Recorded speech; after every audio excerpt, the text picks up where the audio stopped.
జయశంకర్ భూపాలపల్లి జిల్లా గణపురం మండలం నగరపల్లి ఓసీ3 ప్రాజెక్టు పరిధిలోని తన పొలంలో ఓసీ3 ప్రాజెక్టు నుంచి విడుదలైనటువంటి నీరు చేరి పంట నాశనమైందంటూ రైతు ఆవేదన వ్యక్తం చేస్తున్నాడు.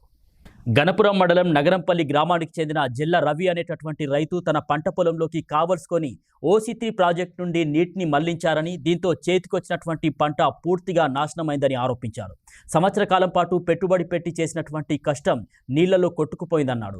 ఇక దీనికి కారకులైనటువంటి వారిపై చర్యలు తీసుకొని తనకు న్యాయం చేయాలని జిల్లా కలెక్టర్ను వేడుకున్నాడు. నా పేరు జిల్లా రవి, మాది నగరంపల్లి గ్రామం, మండలం గన్పూరు. నాది ఓసీ3 ప్రాజెక్టు కింద పక్కకు ఒక 2 ఎకరాల పొలం ఉన్నది. 318 సర్వే నంబరు. అయ్యా కావాలని ఈ ఓసీ3 నీళ్లు నా పొలం మీద మరలించిన క్రమంలో మొత్తం మేట పెట్టింది. పొలం అక్కర రాకుండా అయింది, నోట్లోకి వచ్చిన పొలం. నేను కోరుకుంటున్నది నా తెంపిన వాళ్ళ మీద ఈ సింగరేణి వాళ్ళని చర్య తీసుకోవాలని కలెక్టర్ గారిని కోరుతున్నాను. నేను దయచేసి వాళ్ళని చర్య తీసుకొని నష్టపరిహారం కట్టియాలి. వాళ్ళ మీద కూడా తగిన చర్య తీసుకోవాలి. తెంపిన వాళ్ళ మీద కూడా నేను కలెక్టర్ గారిని దయచేసి కోరుతున్నాను.